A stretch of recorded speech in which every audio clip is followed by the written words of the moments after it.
നമ്മൾ scope of business എക്കണോമിക്സിനെ കുറിച്ചാണ് നമ്മൾ പറഞ്ഞുകൊണ്ടിരിക്കുന്നത്. ഓക്കെ, അതില് രണ്ട് തരത്തിലുള്ള ഇഷ്യൂസ് ആണ്, ഇന്റേണൽ ഇഷ്യൂസും അതേപോലെ തന്നെ എക്സ്റ്റേണൽ ഇഷ്യൂസും ഉണ്ടായിരിക്കും എന്ന് നമ്മൾ പറഞ്ഞു. ഓക്കെ, അതില് ഇന്റേണൽ ഇഷ്യൂസ് സോൾവ് ചെയ്യുന്നതിന് വേണ്ടിയിട്ട് നമ്മൾ മൈക്രോ എക്കണോമിക്സ് ആണ് കൂടുതലായിട്ടും ഉപയോഗിക്കുന്നത് എന്ന് നമ്മൾ പറഞ്ഞു കഴിഞ്ഞു. ഇനി നമുക്ക് പറയാനുള്ളത് എക്സ്റ്റേണൽ അല്ലെങ്കിൽ എൻവിയോൺമെന്റൽ ഇഷ്യൂസ് ഉണ്ടാകുമ്പോൾ, അതായത് ഒരു ബിസിനസ് എക്കണോമിക്സിൽ എക്സ്റ്റേണൽ അല്ലെങ്കിൽ എൻവിയോൺമെന്റൽ ഇഷ്യൂസ് ഉണ്ടാകുമ്പോൾ അവിടെ നമ്മൾ മാക്രോ എക്കണോമിക്സ് ആണ് നമ്മൾ അപ്ലൈ ചെയ്യുന്നത്. അതായത് മാക്രോ എക്കണോമിക്സിലെ പലതരത്തിലുള്ള ഫാക്ടേഴ്സും അതേപോലെ തന്നെ അതിൽ വരുന്ന തിയറികൾ, കൺസെപ്റ്റുകളൊക്കെയാണ് നമ്മൾ എന്ത് ചെയ്യുന്നത്, ബിസിനസ് എക്കണോമിക്സിൽ നമ്മൾ എടുക്കുന്നത്. ഓക്കെ, അതായത് അപ്ലൈ ചെയ്യുന്നത്. അപ്പൊ അതിൽ ഏതൊക്കെയാണ് മേജർ ആയിട്ടുള്ള മാക്രോ എക്കണോമിക് ഫാക്ടേഴ്സ് എന്നുള്ളതാണ് പറയുന്നത്. അതായത് ഒരു ബിസിനസ് എക്കണോമിക്സിൽ ഏതൊക്കെ കൺസെപ്റ്റുകളാണ് മാക്രോ എക്കണോമിക്സിൽ നിന്നും അപ്ലൈ ചെയ്യുന്നത് എന്നുള്ളത് നോക്കാം. ഒന്ന്, the type of economic system. അതായത് ഒരു എക്കണോമിക് സിസ്റ്റം എങ്ങനെയാണ് എന്നുള്ളതും അതൊക്കെ എവിടെ പറയുന്നത്, മാക്രോ എക്കണോമിക് ഫാക്ടേഴ്സ് അല്ലെങ്കിൽ മാക്രോ എക്കണോമിക്കൽ തിയറിയിലാണ് എക്കണോമിക് സിസ്റ്റത്തെ കുറിച്ചും ടൈപ്പ് ഓഫ് എക്കണോമിക് സിസ്റ്റത്തെ കുറിച്ചും ഒക്കെ പറയുന്നത്. ഓക്കെ, അപ്പോൾ ഒരു എക്കണോമിക് സിസ്റ്റം ഏതൊരു തരത്തിലായിരിക്കണം എന്നുള്ളതൊക്കെ ഈ മാക്രോ എക്കണോമിക്സിൽ നിന്നാണ് നമ്മൾ എന്ത് ചെയ്യുന്നത്, എടുക്കുന്നത്. ഓക്കെ, ഇനി രണ്ടാമത്തെ കൺസെപ്റ്റ് എന്ന് പറയുന്നത് സ്റ്റേജ് ഓഫ് ബിസിനസ് സൈക്കിൾ. അതായത് ബിസിനസ് സൈക്കിൾ എന്ന് പറയുമ്പോൾ ഇവിടെ എന്താണ്, ബിസിനസ് സൈക്കിൾ എന്ന് പറഞ്ഞു കഴിഞ്ഞാൽ ഇത് ഒരു എക്സ്റ്റേണൽ ഇഷ്യൂ ആണ് അല്ലെ. അപ്പോൾ ഈ ബിസിനസ് സൈക്കിളിനെ കുറിച്ചും അതേപോലെ തന്നെ ഈ ഒരു ബിസിനസ് സൈക്കിളിനെ കുറിച്ച് ഇവിടെ എക്സ്പ്ലെയിൻ ചെയ്യുന്നത് മാക്രോ എക്കണോമിക്സിൽ തന്നെയാണ്. ഓക്കെ, അപ്പൊ നമ്മള് രണ്ട് കാര്യങ്ങളാണ് നമ്മൾ ഇവിടെ പറഞ്ഞത്. ഒന്ന് ടൈപ്പ് ഓഫ് എക്കണോമിക് സിസ്റ്റവും ഒന്ന് സ്റ്റേജ് ഓഫ് ബിസിനസ് സൈക്കിൾ എന്നുള്ളതും. ടൈപ്പ് ഓഫ് എക്കണോമിക് സിസ്റ്റം എന്താണെന്ന് നമ്മൾ പറഞ്ഞു കഴിഞ്ഞു. പിന്നെ ബിസിനസ് സൈക്കിൾ അല്ലെ, ബിസിനസ് സൈക്കിൾ എന്ന് പറയുന്നതും മാക്രോ എക്കണോമിക്സിലെ കൺസെപ്റ്റ് ആണ്. ബിസിനസ് സൈക്കിൾ എന്താണെന്ന് ചോദിച്ചു കഴിഞ്ഞാൽ ഇപ്പൊ നമുക്ക് സിംപ്ലി പറഞ്ഞു കഴിഞ്ഞാൽ നമ്മുടെ എക്കണോമിക് സിസ്റ്റം അല്ലെങ്കിൽ നമ്മുടെ എക്കണോമി എന്ന് പറയുന്നത് ഗ്രോത്തിന്റെ കാര്യത്തിൽ പല രീതിയിലായിരിക്കും പോകുന്നത്. ഓക്കെ, ആദ്യം എന്ത് ചെയ്യും, എക്കണോമി എന്ന് പറയുന്നത് എക്സ്പാൻഷൻ ചെയ്യും. അതായത് എക്കണോമിക് ഗ്രോത്ത് എന്ന് പറയുന്നത് എക്സ്പാൻഡ് ചെയ്യും. പിന്നെ അതൊരു പീക്ക് ലെവലിലെത്തും. ആ പീക്ക് ലെവലിൽ നിന്ന് വീണ്ടും അത് കോൺട്രാക്ഷൻ ലെവലിലെത്തും. കോൺട്രാക്ഷനിൽ നിന്നും വീണ്ടും അത് ട്രഫിലെത്തുന്നു. ദെൻ വീണ്ടും പരാജയപ്പെട്ട് കഴിഞ്ഞാൽ വീണ്ടും നമ്മൾ എക്കണോമി പുനഃസ്റ്റാർട്ട് ചെയ്തിട്ട് വീണ്ടും ഈ ഒരു പ്രോസസ് സൈക്കിൾ പോലെ ഇങ്ങനെ ഒരു ബിസിനസ് സൈക്കിൾ പോലെ ഇങ്ങനെ നടന്നുകൊണ്ടിരിക്കും. അതിനെയാണ് ജസ്റ്റ് ബിസിനസ് സൈക്കിൾ എന്ന് പറയുന്നത്. അപ്പൊ നമുക്ക് അത്രയും കാര്യമായിട്ടൊന്നും പഠിക്കേണ്ട. മാക്രോ എക്കണോമിക്സിലെ ഏതൊക്കെ കൺസെപ്റ്റുകളാണ് ഇവിടെ ബിസിനസ് എക്കണോമിക്സിൽ നമ്മൾ അപ്ലൈ ചെയ്യുന്നത് എന്നുള്ള കാര്യം മാത്രമേ നമുക്ക് അറിയേണ്ടതുള്ളൂ. അതിൽ ഒന്നാമത്തെ കൺസെപ്റ്റ് ആണ് എക്കണോമിക് സിസ്റ്റം, രണ്ടാമത്തെയാണ് ബിസിനസ് സൈക്കിൾ. മൂന്നാമത്തെ എന്ന് പറഞ്ഞു കഴിഞ്ഞാൽ നമുക്കറിയാം നാഷണൽ ഇൻകം അല്ലെ, general trends in national income, employment, price, saving, investment.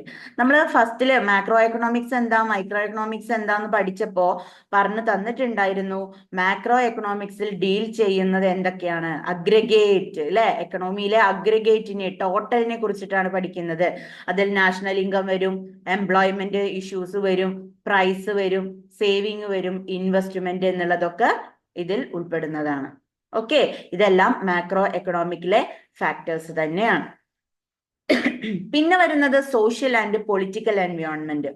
അതായത് സാമൂഹ്യവും രാഷ്ട്രീയപരമായിട്ടുള്ള ഒരു പരിസ്ഥിതി ഉണ്ടായിരിക്കണം എന്നുള്ളത്.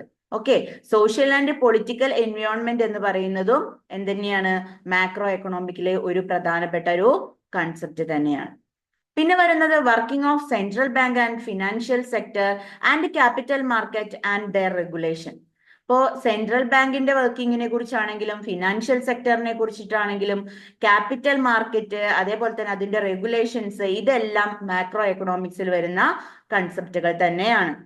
ലാസ്റ്റ് വൺ പറയുന്നത് സോഷ്യോ എക്കണോമിക് ഓർഗനൈസേഷൻ. അതായത് എന്താണ്, സാമൂഹ്യ സാമ്പത്തിക എന്താ പറയുക സ്ഥാപനങ്ങൾ എന്ന് പറയുന്നത്. അതായത് ഇപ്പോൾ നമ്മുടെ ട്രേഡ് യൂണിയനുകൾ ഉണ്ട്, പ്രൊഡ്യൂസർ കൺസ്യൂമർ യൂണിയനുകൾ ഉണ്ട്, പലതരത്തിലുള്ള കോഓപ്പറേറ്റീവ്സുകൾ ഉണ്ട്. ഇങ്ങനെയുള്ള എല്ലാ കൺസെപ്റ്റുകളും മാക്രോ എക്കണോമിക് ഫാക്ടേഴ്സിലാണ് ഉൾപ്പെടുത്തിയിട്ടുള്ളത്. ഓക്കെ, അപ്പൊ ക്ലിയർ ആണല്ലോ. ഇന്റേണൽ ഇപ്പൊ നമ്മൾ പറഞ്ഞുകൊണ്ടിരിക്കുന്നത് സ്കോപ്പ് ഓഫ് ബിസിനസ് എക്കണോമിക്സ് ആണ്. അതിൽ പ്രധാനമായിട്ടും രണ്ട് തരത്തിലുള്ള ഇഷ്യൂസ് ആണ് മെയിൻ ആയിട്ട് ഉണ്ടാവുക. ബിസിനസ് എക്കണോമിക്സിന്റെ ഉള്ളിലുള്ള ഇഷ്യൂസും ബിസിനസ് എക്കണോമിക്സിന്റെ പുറത്തുള്ള ഇഷ്യൂസും. ബിസിനസ് എക്കണോമിക്സിന്റെ ഉള്ളിലുള്ള ഇഷ്യൂസിനെ സോൾവ് ചെയ്യുന്നതിന് വേണ്ടി മൈക്രോ എക്കണോമിക് തിയറിയാണ് കൂടുതലായിട്ടും ഉപയോഗിക്കുന്നത്. എന്നാൽ എക്സ്റ്റേണൽ അല്ലെങ്കിൽ എൻവയോൺമെന്റൽ ഇഷ്യൂസ് ഉണ്ടാവുമ്പോൾ അവിടെ മാക്രോ എക്കണോമിക്സ് ആണ് ഇവിടെ എന്ത് ചെയ്യുന്നത്, ഉപയോഗപ്പെടുത്തുന്നത്. ഒരു ബിസിനസ്സിലെ ഡിസിഷൻ എന്ന് പറയുന്നത് ഒരിക്കലും നമുക്ക് ഫ്യൂച്ചർ എൻവയോൺമെന്റോ അല്ലെങ്കിൽ പ്രസന്റ് എൻവയോൺമെന്റോ നോക്കാതെ അല്ലെങ്കിൽ കൺസിഡർ ചെയ്യാതെ നമുക്ക് യാതൊരു തരത്തിലുള്ള ഡിസിഷൻസും നമുക്ക് എടുക്കാൻ കഴിയില്ല എന്നുള്ളത് നമ്മൾ ഓർത്തു വെക്കണം. Okay, business decisions cannot be taken without considering these present and future environment factors. ഫ്യൂച്ചറിലെ എൻവയോൺമെന്റ് ഫാക്ടേഴ്സും പ്രസന്റിലെ എൻവയോൺമെന്റ് ഫാക്ടേഴ്സും നമ്മൾ കൺസിഡർ ചെയ്യാതെ ഒരിക്കലും നമുക്ക് എന്ത് ചെയ്യാൻ പറ്റില്ല, ബിസിനസ് ഡിസിഷൻസ് എടുക്കാൻ സാധിക്കുന്നതല്ല എന്നുള്ളതാണ് നമ്മൾ ഇത്രയും പഠിച്ചതിൽ നിന്ന് നമുക്ക് മനസ്സിലാക്കാൻ പറ്റുന്നത്. ഓക്കെ, ക്ലിയർ അല്ലേ? ഇനി നമ്മൾ പറയുന്നത് difference between economics and business economics. ഇപ്പൊ എന്താണ് എക്കണോമിക്സ് എന്നും എന്താണ് ബിസിനസ് എക്കണോമിക്സ് എന്നുള്ളതും ഏകദേശ രൂപം ഇപ്പൊ എല്ലാവർക്കും കിട്ടിയിട്ടുണ്ടാവുമല്ലോ അല്ലെ?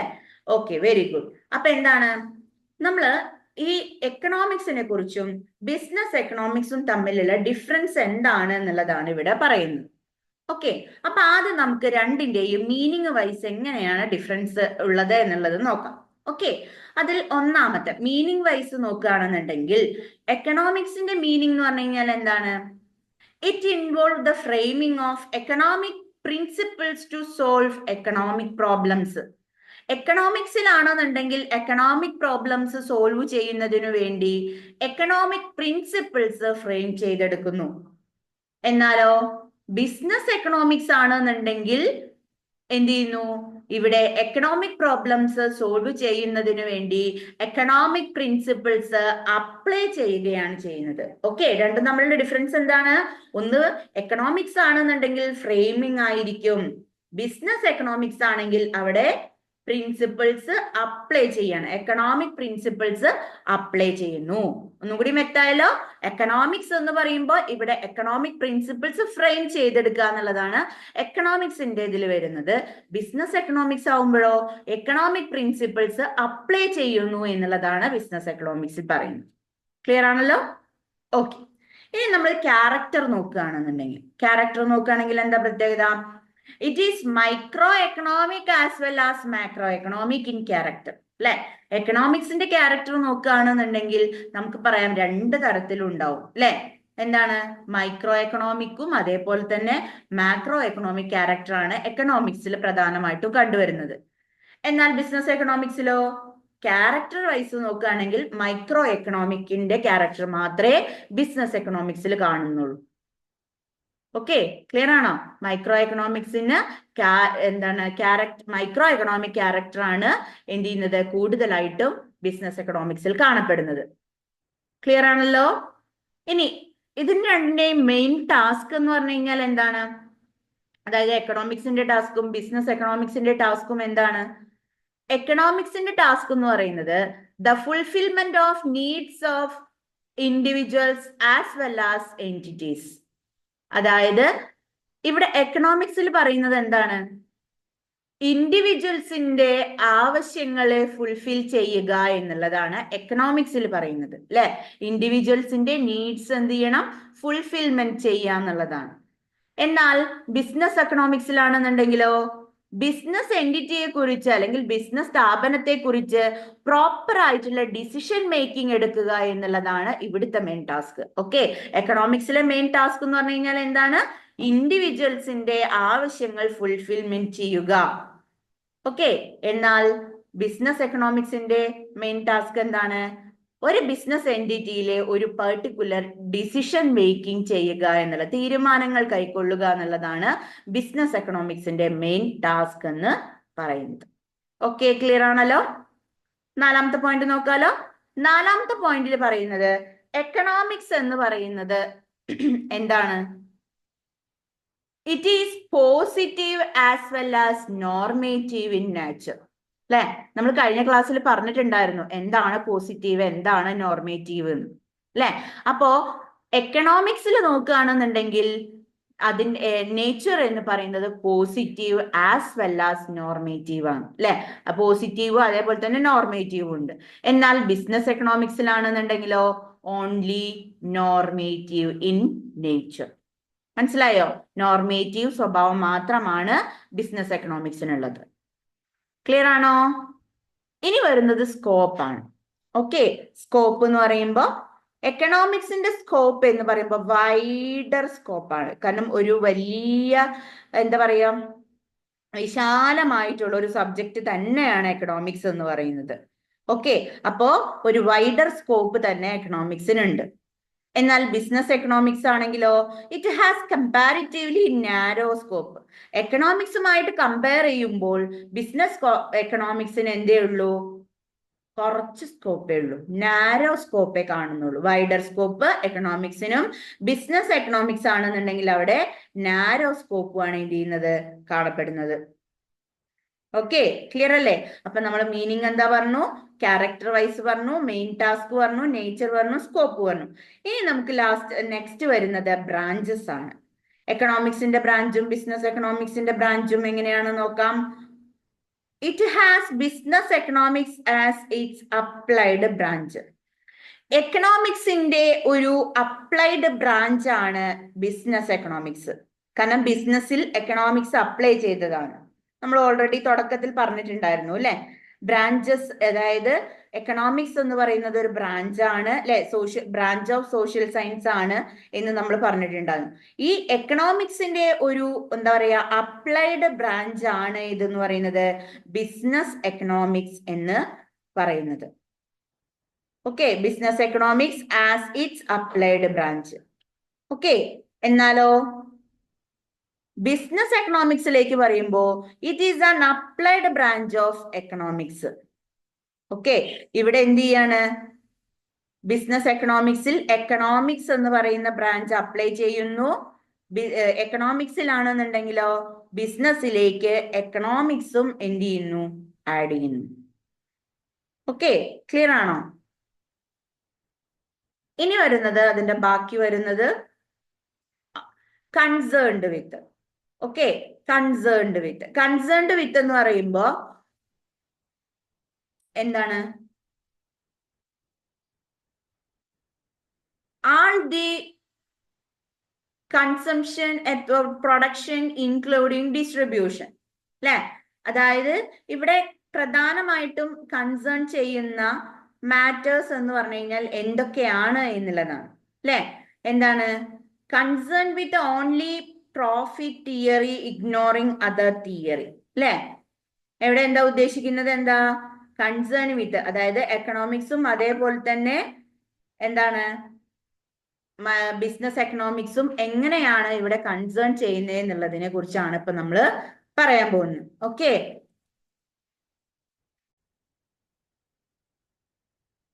all the theories from production to consumption including distribution.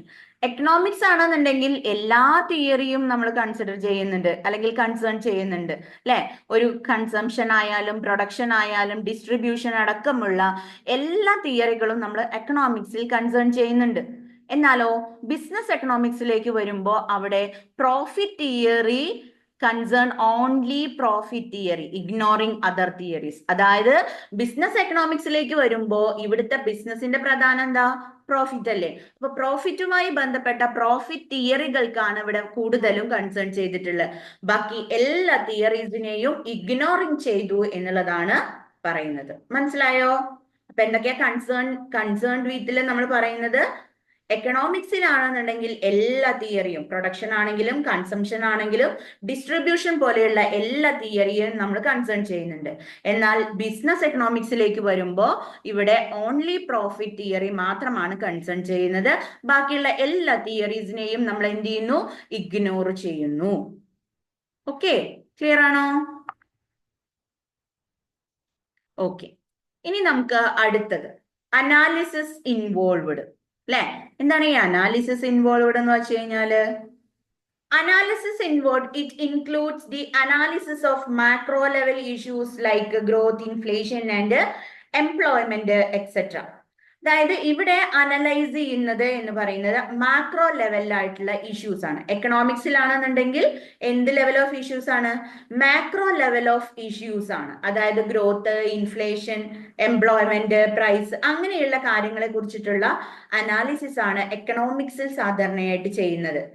എന്നാൽ ബിസിനസ് എക്കണോമിക്സിലേക്ക് വരുമ്പോഴോ മൈക്രോ ലെവൽ ഇഷ്യൂസ് ആണ് ഇവിടെ എന്ത് ചെയ്യുന്നത്, നോക്കുന്നത്. കാരണം ഡിമാൻഡ്, സപ്ലൈ, പ്രോഫിറ്റ്, ഇതൊക്കെയാണ് ബിസിനസ് എക്കണോമിക്സിൽ നമ്മൾ അനലൈസ് ചെയ്യുന്നത്. കാരണം ബിസിനസ് എക്കണോമിക്സിൽ ഡിമാൻഡും സപ്ലൈയും പ്രോഫിറ്റും ആണ് മോസ്റ്റ് ഇമ്പോർട്ടന്റ്. അതുകൊണ്ട് അത്തരത്തിലുള്ള കാര്യങ്ങളാണ് എന്ത് ചെയ്യുന്നത്, അനലൈസ് ചെയ്യുന്നത്. എന്നാൽ എക്കണോമിക്സിൽ വരുമ്പോൾ മാക്രോ ലെവൽ ഇഷ്യൂസ് ആണ് വലുതായിട്ട് വരുന്നത്. ഏതൊക്കെയാണ് മാക്രോ ലെവൽ ഇഷ്യൂസ് എന്ന് പറയുന്നത്? ഗ്രോത്ത്, ഇൻഫ്ലേഷൻ, എംപ്ലോയ്മെന്റ്, അങ്ങനെ തുടങ്ങിയവയെല്ലാം ഈ ഒരു അനാലിസിസിൽ ഉൾപ്പെടുത്തുന്നു. ഓക്കെ, ക്ലിയർ അല്ലേ? അടുത്തത് എന്ന് പറയുന്നത് കോൺസെൻട്രേഷൻ ആണ്. ഓക്കെ, കോൺസെൻട്രേഷൻ വരുമ്പോ എന്താണ്? The concentrates only on the economic aspect of any business problem. Okay, it concentrates only on the economic aspect of any business problem. അതായത് ഏതെങ്കിലും തരത്തിലുള്ള ഒരു ബിസിനസ് പ്രോബ്ലംസ് ഉണ്ടാകുമ്പോൾ അവിടെ നമ്മൾ കോൺസെൻട്രേറ്റ് ചെയ്യുന്നത് എക്കണോമിക് ആസ്പെക്റ്റുകളായിരിക്കും. ഓക്കെ, ഒരു ബിസിനസ് പ്രോബ്ലം ഉണ്ടായിരിക്കുമ്പോൾ അവിടെ നമ്മൾ എക്കണോമിക് ആസ്പെക്റ്റുകളെയാണ് നമ്മൾ എന്ത് ചെയ്യുന്നത്, കൂടുതൽ കോൺസെൻട്രേറ്റ് ചെയ്യുന്നത്. കാരണം എക്കണോമിക് ആസ്പെക്റ്റുകളെ കോൺസെൻട്രേറ്റ് ചെയ്ത് അനലൈസ് ചെയ്ത് കഴിഞ്ഞ് ഇഷ്യൂസ് ഒക്കെ നമുക്ക് പരിഹരിക്കാൻ പറ്റും. ഓക്കെ, അപ്പൊ മനസ്സിലായോ? ബിസിനസ് പ്രോബ്ലംസ്, എന്തെങ്കിലും തരത്തിലുള്ള ബിസിനസ് പ്രോബ്ലംസ് ഉണ്ടെങ്കിൽ അവിടെ നമുക്ക് എക്കണോമിക് ആസ്പെക്റ്റുകളെയാണ് കൂടുതൽ കോൺസെൻട്രേറ്റ് ചെയ്യേണ്ടതായിട്ട് വരുന്നത്. എന്നാൽ ബിസിനസ് എക്കണോമിക്സിൽ എങ്ങനെയാണ്? Both economic as well as non economic aspect.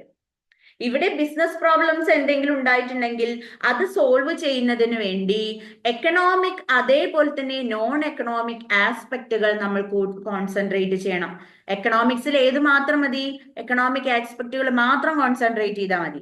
എന്നാൽ ബിസിനസ് എക്കണോമിക്സിലാണെങ്കിലോ എക്കണോമിക്സിനോടൊപ്പം തന്നെ നോൺ എക്കണോമിക് ആസ്പെക്റ്റുകൾക്കും കോൺസെൻട്രേഷൻ കൊടുക്കേണ്ടത് അത്യാവശ്യമാണ്. ഓക്കെ, ക്ലിയർ ആണോ?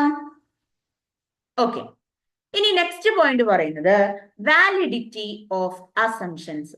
ഓക്കെ, വാലിഡിറ്റി ഓഫ് അസംഷൻസ് എന്താണ്? വാലിഡിറ്റി ഓഫ് അസംഷൻസിൽ പറയുന്നത് it is based on certain assumptions. അതായത് എക്കണോമിക്സ് തിയറി ഇപ്പൊ പഠിക്കുമ്പോൾ വലിയ ക്ലാസ്സിലൊക്കെ നിങ്ങൾക്ക് എത്തിയാൽ അറിയാം, അല്ലെങ്കിൽ എക്കണോമിക്സ് എന്ന് പറയുന്ന ഒരു സബ്ജക്ട് നിങ്ങൾ ഡിഗ്രിക്കോ പ്ലസ് ടുവിനൊക്കെ എടുത്ത് പഠിച്ചിട്ടുണ്ടെങ്കിൽ നമുക്കറിയാം, ഏതൊരു തിയറി പറയുമ്പോഴും അതിൽ ഒരുപാട് അസംഷൻസ് ഉണ്ട്. അതായത് സങ്കല്പങ്ങൾ ഉണ്ടായിരിക്കും. അസംഷൻ എന്ന് പറഞ്ഞു കഴിഞ്ഞാൽ എന്താണ്? സങ്കല്പങ്ങൾ. ഓക്കെ, അപ്പൊ കുറെ സങ്കല്പങ്ങളെ മുൻനിർത്തിയിട്ടാണ്, അല്ലെങ്കിൽ കുറെ അസംഷൻസിനെ മുന്നിൽ വെച്ചുകൊണ്ടാണ് ഇവിടെ എന്ത് ചെയ്യുന്നത്, ഓരോ തിയറിയും എക്കണോമിക്സിൽ വരുന്നത്. ഓക്കെ, എന്നാൽ ബിസിനസ് എക്കണോമിക്സിലാണെന്നുണ്ടെങ്കിലോ some assumptions became invalid when applied. Okay, അതായത് ചില അസംഷൻസ് എന്ന് പറയുന്നത് എങ്ങനെയാണ്? ഇൻവാലിഡ് ആയിരിക്കും.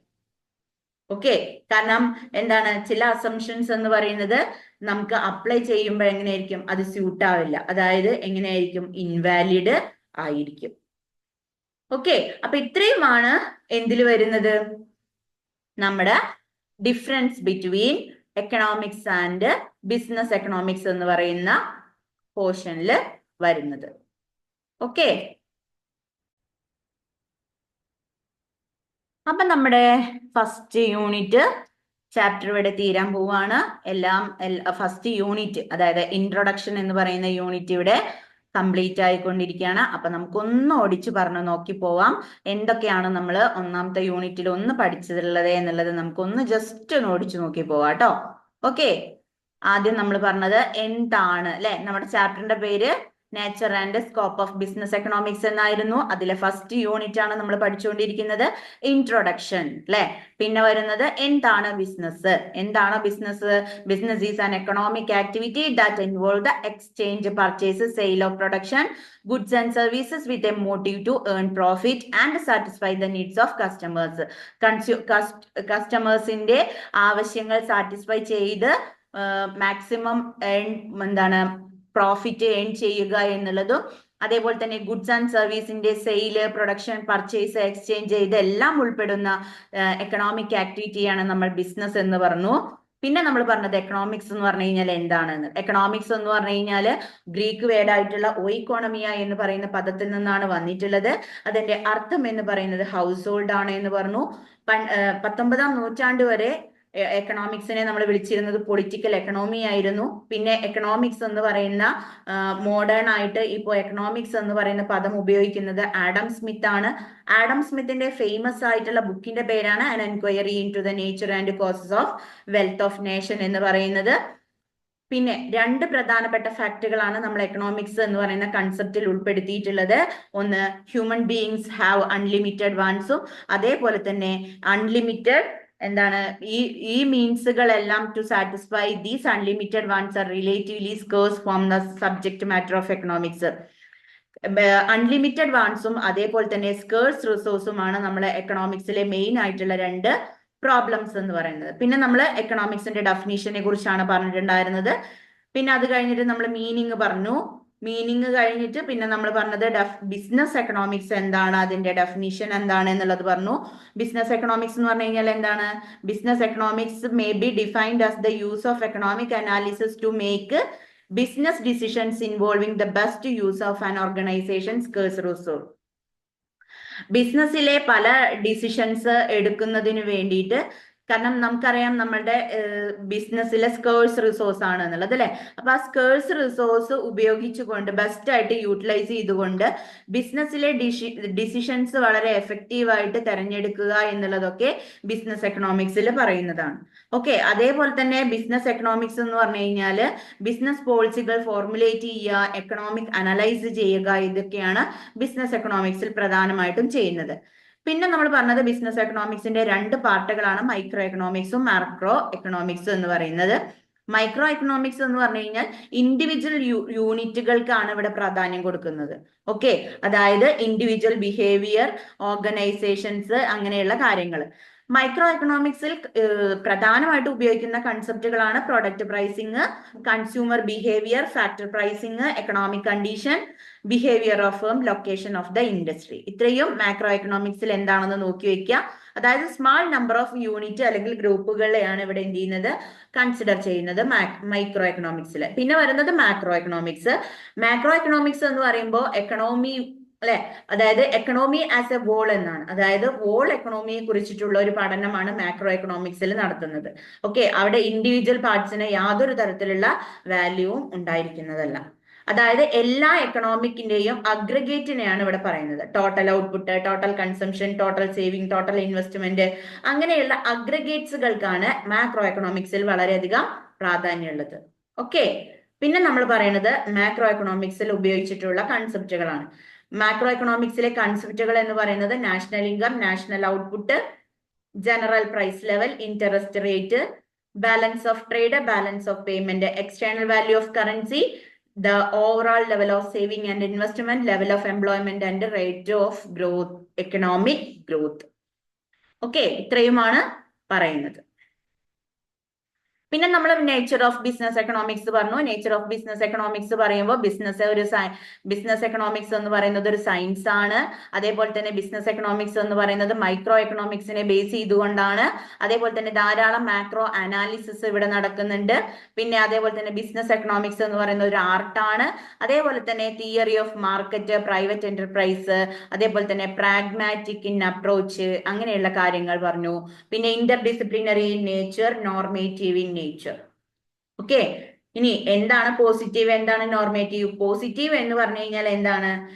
ഇവിടെ ഒരിക്കലും ഒരു ജഡ്ജ്മെന്റ് എന്ന് പറയുന്നത് ഉണ്ടായിരിക്കില്ല പോസിറ്റീവില്. ഓക്കെ. എന്നാൽ അവിടെ ഉണ്ടാകുന്ന ചോദ്യം എന്താണ്? വാട്ട് ഈസ് എന്ന് പറയുന്ന ഒരു സ്റ്റേറ്റ്മെന്റിന് നമ്മൾ ഉത്തരം കണ്ടെത്തണം. അതായത് ഡിസ്ക്രിപ്റ്റീവ് ആയിരിക്കും പോസിറ്റീവ് എന്ന് പറയുന്നത്. എന്നാൽ നോർമേറ്റീവ് ആണെന്നുണ്ടെങ്കിലോ അവിടെ വാല്യൂ ജഡ്ജ്മെന്റ് ഉണ്ടായിരിക്കണം. അവിടുത്തെ ചോദ്യം എന്ന് പറയുന്നത് വാട്ട് ഷുഡ് ബി, എന്തായിരിക്കണം എന്നുള്ളതാണ് എനിക്ക് ചോദ്യം വരേണ്ടത്. ഇവിടെ വരുന്നത് പ്രിസ്ക്രിപ്റ്റീവ് ആയിരിക്കും സ്വഭാവം. ഓക്കെ, ക്ലിയർ ആണല്ലോ. പിന്നെ നമ്മൾ പറയുന്നത് scope of business economics. Scope of business economics എന്ന് പറയുമ്പോൾ പ്രധാനമായിട്ടും രണ്ട് ബിസിനസ് ഇഷ്യൂസ് ആണ് ഉണ്ടായിരിക്കുന്നത്. ഇന്റേണൽ ഇഷ്യൂസും എക്സ്റ്റേണൽ ഇഷ്യൂസും. ഇന്റേണൽ ഇഷ്യൂസ് സോൾവ് ചെയ്യാൻ വേണ്ടിയിട്ട് മൈക്രോ എക്കണോമിക്സും എക്സ്റ്റേണൽ ഇഷ്യൂസ് സോൾവ് ചെയ്യുന്നതിന് വേണ്ടി മാക്രോ എക്കണോമിക്സ് കൺസെപ്റ്റുകളുമാണ് എന്ത് ചെയ്യുന്നത്, പ്രധാനമായിട്ടും ഉപയോഗിക്കുന്നത്. ഓക്കെ, ക്ലിയർ ആണല്ലോ. പിന്നെ നമ്മൾ പറയുന്നത് എന്താണ്, എന്താണെന്ന് പറഞ്ഞു. പിന്നെ എക്കണോമിക് ആൻഡ് അതേപോലെ തന്നെ ബിസിനസ് എക്കണോമിക്സും തമ്മിലുള്ള ഡിഫറൻസ് ഒക്കെയാണ് നമ്മൾ ഡിസ്കസ് ചെയ്തത്. ഓക്കെ, അങ്ങനെ നമ്മളുടെ ഈ ഒരു ചാപ്റ്റർ ഫസ്റ്റ് യൂണിറ്റ് എന്ത് ചെയ്യാണ്, എൻഡ് ചെയ്തു. Okay, thank you.